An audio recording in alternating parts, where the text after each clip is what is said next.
নমস্কার দর্শক বন্ধু, আমি জ্যোতিষতান্ত্রিক শ্রী অনায় শাস্ত্রের আজকে রাশিফল আলোচনা করব। দিনটি 11ই জুন 2026, বৃহস্পতিবার।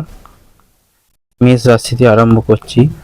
ব্যবসার কারণে বাড়িতে খুব কম সময় দিতে পারবেন। অফিসে অনেক লোক আপনাকে খুব পছন্দ করবে। নতুন সম্পর্ক নিয়ে ভাবনা চিন্তা করুন বা সাবধান থাকুন। কাজে কারণে ভ্রমণের প্রয়োজন হতে পারে।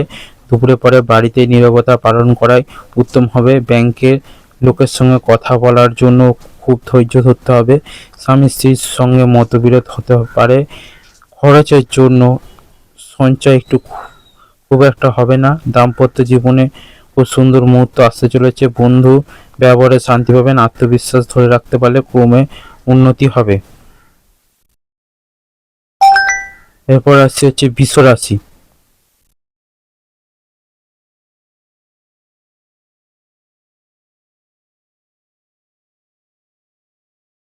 বৃষ রাশির হচ্ছে ব্যবসায় উন্নতি বজায় রাখতে চাইলে ভেবেচিন্তে কথা বলুন। ছোটখাটো ঝগড়া মারাত্মক রূপ নিতে পারে। অফিসের কোনো কথায় খুব বেশি মনোযোগ দেবেন না, অশান্তির মুখে পড়তে পারেন। কর্মচারীদের আঘাত থেকে সাবধান থাকা দরকার। পড়াশোনার জন্য খুব ভালো সময় পাবেন। ধার দেওয়া থেকে বিরত থাকুন। আর্থিক দিক সমভাবে বজায় থাকবে। সন্তানদের সঙ্গে সময় ভালো কাটবে। বন্ধুর সঙ্গে মনোমালিন্য হতে পারে। কর্মের জায়গায় সম্মান বৃদ্ধি পাবেন।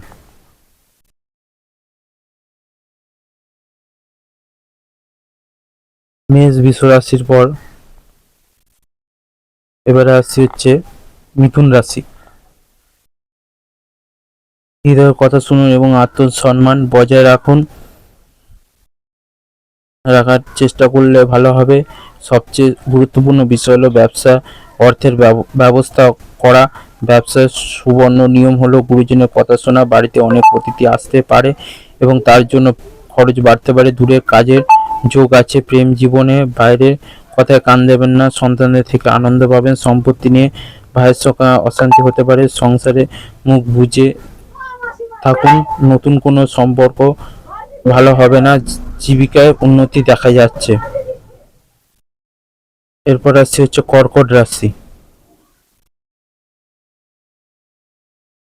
চারপাশের লোকেরা আপনার সঙ্গীকে ঠিকঠাক ভাবে বুঝতে পারবে না। ব্যবসা আসা সমস্ত সুযোগের সর্বোচ্চ ব্যবহার করুন। ব্যবসায় বিষয়গুলি মনোযোগ না দেওয়ার জন্য কিছু ক্ষতি হতে পারে। কোনো বিষয় তাড়াহুড়ো করে সিদ্ধান্ত নেবেন না, ভেবেচিন্তে সিদ্ধান্ত নিন। দুপুরে পরে কারোর সঙ্গে তর্ক করবেন না। কাউকে টাকা ধার দেবেন না। স্বামী স্ত্রী সঙ্গে মনোমালিন্য হতে পারে। কাউকে বেশি বিশ্বাস করবেন না। নতুন পেশায় যুক্ত হতে পারেন। এরপর আসছে হচ্ছে সিংহ রাশি। আর্থিক সমস্যা বাড়তে পারে। আর্থিক বিষয়ে লাভবান হতে হতে আটকে যাবে। কঠোর পরিশ্রম সঙ্গে যে কোনো কাজ করবেন তা সম্পূর্ণ হবে না। কোনো কূটনীতির সঙ্গে ঘনিষ্ঠ বন্ধুত্ব বাড়বে এবং কর্মজীবন সংক্রান্ত বিষয় সুবিধা হবে। বাড়িতে কোনো বিষয় আগ বাড়িয়ে কথা বলতে যাবেন না। আত্মীয়র সঙ্গে একটু বুঝে শুনে কথা বলুন। আর্থিক ক্ষতির আশঙ্কা রয়েছে। বাবার সহযোগিতা পাবেন। প্রতিবেশীর সঙ্গে বিবাদে যোগ রয়েছে। কর্মের জায়গায় উন্নতি রয়েছে। এরপর আসছে হচ্ছে কন্যা রাশি। আপনার পরামর্শে ব্যবসার জন্য দরকারি প্রমাণিত হবে এবং তাতে খুব ভালো লাভ হবে। সন্ধ্যায় বন্ধু বান্ধব ও পরিবারের সঙ্গে সময় কাটবেন এবং অফিসে জনপ্রিয়তা বৃদ্ধি পাবে এবং সর্বত্র আপনার মতামতের পূর্ণ মনোযোগ দেওয়া হবে। শিক্ষার্থীদের কাজ হালকা হবে এবং মানসিক বোঝা থেকে মুক্তি পাবেন। বাবার সঙ্গে বিশেষ আলোচনা। অর্থ নিয়ে চিন্তা থাকবে। পারিবারিক শান্তির পরিবেশ নষ্ট হয়ে যেতে পারে। কোনো সম্পর্কে চিড় ধরতে পারে। কর্ম নিয়ে কোনো চিন্তার কারণ দেখা যাচ্ছে না। এরপর আসছে হচ্ছে তুলা রাশি। ব্যবসার সময় কিছু গুরুত্বপূর্ণ তথ্য পেতে পারেন এবং ভাগ্য আপনার পক্ষে থাকবে। একটি ব্যস্ত দিন হবে এবং গুরুত্বপূর্ণ কাজগুলি সম্পূর্ণ করতে পারবেন। ব্যবসা অগ্রগতিতে খুশি হবে এবং অনেক উন্নতি হবে। স্বামী স্ত্রীর সহযোগিতা গ্রহণে সফল হবেন। দুপুরের পরে আর্থিক ব্যবস্থা খুব ভালো হবে। সন্তানের জন্য খরচ বাড়তে পারে। ভ্রমণের জন্য অতিরিক্ত খরচ হতে পারে। পরিবারের মানুষের সঙ্গে খুব ভালো সময় কাটবে। সম্পর্ক ভালো থাকবে যদি অস্থির না হয়ে ওঠেন। কর্মের জায়গায় সুনাম বৃদ্ধি পাবে। এরপর আসছে হচ্ছে বৃশ্চিক রাশি। ব্যবসার জন্য কাছাকাছি বা দূরে কোথাও ভ্রমণ যেতে হতে পারে। অফিসে সম্মান পাবেন, অনেক অর্থ পেতে পারেন, ভালো কাজের ধরন এবং নাম আচরণের সুবিধা পাবেন। যে কাজই করুন না কেন তা সহজেই সম্পন্ন হবে। অযথা কাজে সময় নষ্ট করবেন না। স্বামী স্ত্রীর জন্য কোনো কাজে খবর আসতে পারে। পেটের সমস্যা নিয়ে চিন্তা থাকবে। কোনো সম্পত্তির মালিক হতে পারেন। পারিবারিক শান্তি বজায় থাকবে। বন্ধুর সঙ্গে ভুল বোঝাবুঝি হতে পারে। নতুন কোনো জীবিকা শুরু হতে পারে। এরপর আসছে হচ্ছে ধনু রাশি। খরচ কমিয়ে অর্থ সঞ্চয় করতে সক্ষম হবেন। বাড়িতে সম্পত্তির জন্য একটু চুক্তি হতে পারে। সব কাজ ঠিক সময় শেষ হবে। শেয়ারে আর্থিক বিষয়ে লাভবান হবেন। প্রতিবেশীর কাছে সম্মান বৃদ্ধি পাবেন। আটকে থাকা অর্থ পাবেন এবং আয়ের নতুন পথ তৈরি হবে। পেটের সমস্যার জন্য কাজে ক্ষতি হতে পারে। সঞ্চয় ভালো হবে। পারিবারিক দিক থেকে তেমন কোনো সমস্যা থাকবে না। স্বামী স্ত্রীর মধ্যে মনোমালিন্য, উপার্জন দ্বিগুণ হতে পারে।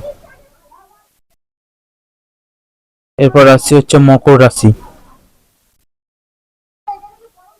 ব্যবসায় সাফল্য অর্জন করতে পারেন। সাহসিকতা বৃদ্ধি পাবে।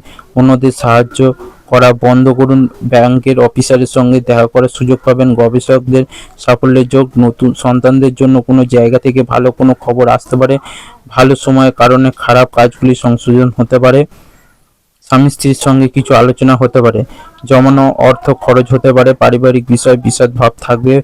ভাই বোনের ব্যবহারে শান্তি, ব্যবসায় অবনতি দেখা যাবে। এরপর আসছে হচ্ছে কুম্ভ রাশি। সকালের দিকে অর্থের লেনদেনের সময় সতর্ক থাকুন এবং কাউকে ধার দেবেন না। নতুন ব্যবসার দিকে সতর্ক থাকুন। অফিসে খুব সম্মান পাবেন। বস আপনার কথায় মনোযোগ দেবে। বাড়ির লোকের সমর্থন পাবে, তবে বক্তব্যের উপর নিয়ন্ত্রণ রাখুন। ভ্রমণে একটু বাধা আসতে পারে। স্বামী স্ত্রীর উপর একটু রাগ হবে। আর্থিক দিক খুব ভালো থাকবে। পরিবারের দিকটা খুব ভালো চলবে না। প্রেমের সম্পর্কে উন্নতি দেখা যাচ্ছে। সরকারি কর্মে উন্নতি। এরপর আসছে হচ্ছে মীন রাশি। কোনো গুরুত্বপূর্ণ কাজে দুপুরের পর করা ভালো হবে। বন্ধু সহযোগিতা উপকারী প্রমাণিত হবে। ব্যবসা থেকে লাভবান হবেন। অফিসে কিছু উপহার বা সম্মান পাবেন। মহাজনের কাছ থেকে অপ্রত্যাশিত সুবিধা পেতে পারেন। পেশার দিকে সাফল্য পাবেন। মায়ের জন্য শরীরে আহ, খ- খারাপ এবং ডাক্তারপাতি বা ওষুধ খরচ বাড়তে পারে। খরচ নিয়ন্ত্রণ না রাখতে পারলে ভোগান্তি। স্বামী স্ত্রীর সঙ্গে বিবাদ হলে বিবাদ সৃষ্টি হলে বুঝে কথা বলুন, যাতে আপনাদের সমস্যাটা মিটে যায়। সন্তানদের জন্য বিশেষ কোনো আনন্দের উপায়। পেশার দিকটা বেশ ভালো দেখা যাচ্ছে। 12টা রাশিফল এখানেই শেষ করলাম। সবাই ভালো থাকবেন, সুস্থ থাকবেন। জয় মা তারা, জয় গুরু বামদেব।